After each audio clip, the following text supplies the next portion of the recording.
Assalamualaikum warahmatullahi wabarakatuh. Baiklah, di sini kami akan membahas mengenai soal-soal statistika industri 2 tahun 2023 yang berkaitan dengan hipotesis. Untuk soal yang pertama, eh, untuk soalnya itu, a commonly prescribed drug for relieving nervous tension is believed to be only 16% effective.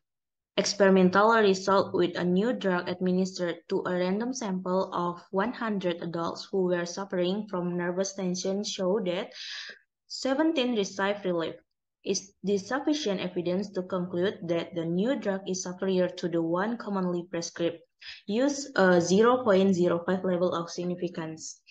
Jadi untuk soal ini dia menyatakan bahwa suatu obat yang biasanya diresepkan untuk menghilangkan ketegangan saraf itu efektifnya sebesar 60%. Kemudian dilakukan sebuah eksperimen untuk 100 sampel remaja dewasa yang menderita ketegangan saraf dan menunjukkan bahwa dari 100 sampel itu terdapat 70 orang yang mendapat kelegaan. Jadi pertanyaannya itu apakah ada cukup bukti untuk menyimpulkan bahwa obat baru yang hasil eksperimen itu lebih unggul daripada obat biasa yang diresepkan dengan tingkat signifikansinya sebesar 0,05. Nah, untuk pembahasannya, jadi hipotesis yang kita akan lakukan sekarang ini adalah hipotesis proporsi, di mana untuk hipotesis tujuannya itu kita ingin menyimpulkan apakah nilai dari persentase obat yang diresepkan yang baru ini lebih besar dari 60% obat sebelumnya. Jadi untuk H0-nya itu P sama dengan 0,6 dan H1-nya itu P lebih dari 0,6. Dengan alfanya itu sebesar 0,05 dan Z alfanya itu 1,645. Dari hipotesis tujuan yang udah kita tetapin, kemudian kita akan lakukan uji statistik atau perhitungan statistik dengan menggunakan rumus hipotesis sampel tunggal untuk proporsi.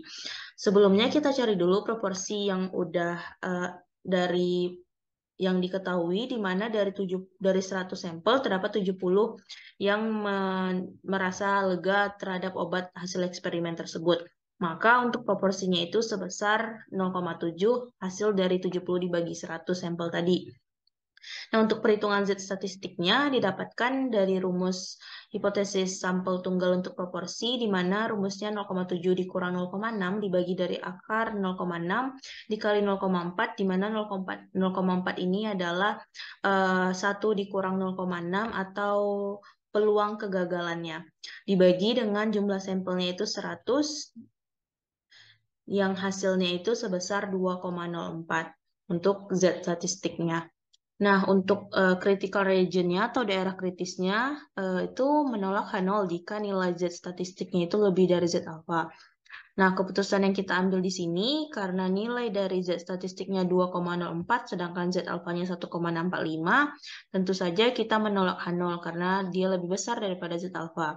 Nah, dari kesimpulannya yaitu karena H0 ini ditolak, maka dapat kita simpulkan bahwa obat baru yang didapatkan itu lebih unggul daripada yang biasa diresepkan.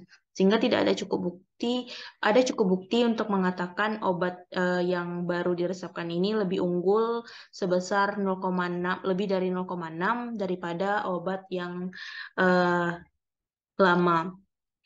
Kemudian jika kita hitung dengan menggunakan nilai p-value, di mana untuk nilai p-value ini eh, kita dapatkan dari perhitungan Z statistik tadi, di mana Z statistik ini kita cari lagi nilai probabilitasnya dengan menggunakan tabel Z. Didapatkan hasilnya itu 0,02. Untuk daerah kritisnya itu tolak H0 jika nilai p-value kurang dari nilai signifikansinya 0,05 karena persamaannya lebih dari. Nah, keputusan yang kita ambil yaitu tolak H0 karena nilai 0,02 lebih dari 0,05.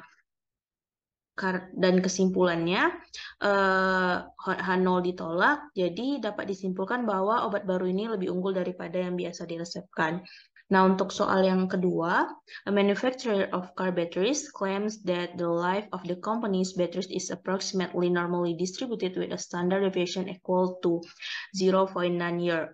If a random sample of 10 of these batteries has a standard deviation of 1.2 years, do you think that standard deviation more than 0.9 year use a 0.05 level of significance? Jadi dari soal ini menyatakan bahwa sebuah perusahaan aki mobil mengklaim bahwa masa pakai akinya itu memiliki standar deviasi sama dengan 0,9 tahun. Jika kita ambil sampel sebanyak 10 dari aki tersebut, memiliki standar deviasinya 1,2. Nah, dapatkah diambil kesimpulan bahwa nilai standar deviasinya ini lebih dari 0,9 tahun dengan tingkat signifikansinya sebesar 0,05?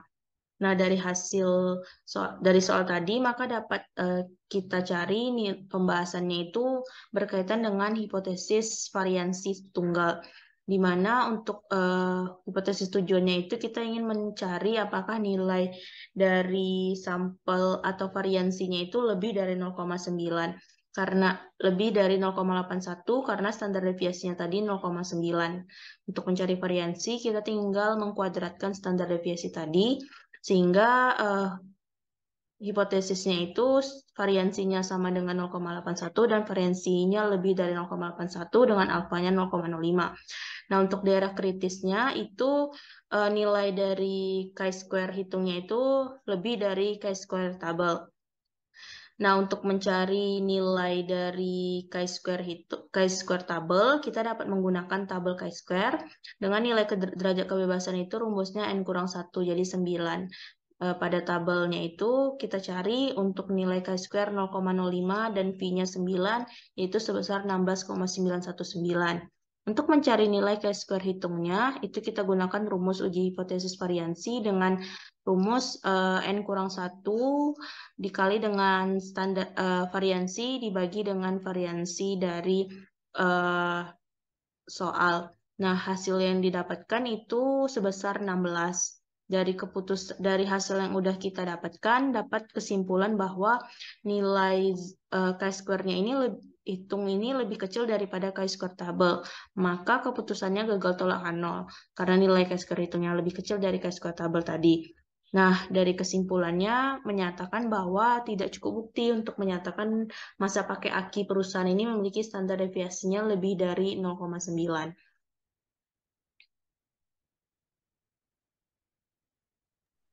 Selanjutnya yaitu pembahasan tentang soal nomor 3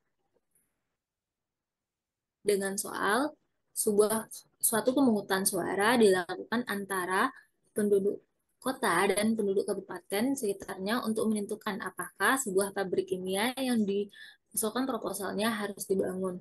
Untuk menentukan apakah ada perbedaan yang signifikan dalam proporsi pemilih kota dan pemilih kabupaten yang mendukung proposal tersebut, dilakukanlah uji pendapat. Nah, jika 120 dari 200 pemilih kota menyetujui usulan tersebut dan 240 dari 500 penduduk kabupaten menyetujuinya, apakah cukup bukti untuk membuktikan bahwa proporsi pemilih kota yang menyetujui usulan tersebut lebih tinggi daripada proporsi pemilih kabupaten dengan menggunakan tingkat signifikansi sebesar 0,05. Berdasarkan pembahasan tadi, kita misalkan bahwa untuk sampel satunya itu pemilih kota, sedangkan untuk sampel keduanya itu pemilih kabupaten. Sehingga didapatkanlah untuk proporsi pemilih kota yang menyetujui usulan proposal tersebut sebesar 0,6, sedangkan untuk proporsi pemilih kabupaten sebesar 0,48. Nah, dari nilai proporsi kedua sampel tersebut, dapat kita cari nilai proporsi gabungan dengan menggunakan rumus X1 tambah X2 dibagi N1 tambah N2, sehingga didapatkanlah nilai proporsi gabungan sebesar 0,5. Nah, untuk penyelesaian soal ini menggunakan uji hipotesis proporsi sampel ganda. Dengan berdasarkan soal tadi, kita dapatkan nilai hipotesis untuk H0, yaitu proporsi sampel 1 sama dengan proporsi sampel 2, sedangkan untuk H1 proporsi sampel 1 besar dari proporsi sampel 2. Artinya, pemilih penduduk kota lebih banyak dari proporsi pemilih kabupaten. Berdasarkan soal dapat kita lihat bahwa nilai level tingkat signifikansi sebesar 0,05 sehingga untuk daerah kritisnya yaitu tolak nol jika Z hitung besar dari Z alfa. Nilai Z alfa yang kita dapatkan dari nilai tingkat signifikansi sebesar 0,05 sebesar 1,645. Selanjutnya kita harus mencari Z hitung. Untuk Z hitung, kita dapatkan dari rumus proporsi sampel 1 dikurang proporsi sampel 2 dibagi dengan akar proporsi gabungan dikali dengan 1/N1 ditambah 1/N2. Sehingga didapatkanlah nilai Z hitung sebesar 2,9. Berdasarkan nilai Z hitung dan Z alfa yang kita cari tadi, dapat kita putuskan bahwa uh, hipotesis ini akan menolak H0 karena nilai Z hitung besar dari Z alfa dengan nilai sebesar 2,9 besar dari 1,645. Nah, sehingga kita dapat menarik kesimpulan bahwa cukup bukti untuk menyatakan bahwa proporsi pemilih kota yang menyetujui usulan pembangunan pabrik kimia lebih tinggi dari proporsi pemilih kabupaten. Selanjutnya, kita masuk ke dalam pembahasan soal nomor 4. Berdasarkan soal, dapat kita ketahui bahwa dilakukan sebuah eksperimen untuk membandingkan kehausan abrasif dari dua bahan laminasi yang berbeda. 12 potong bahan diuji dengan memaparkan setiap bagian ke alat dengan menggunakan mesin pengukur kehausan. 10 potong bahan, 2 diuji dengan cara yang sama dalam setiap kasus kedalaman kehausan diamati.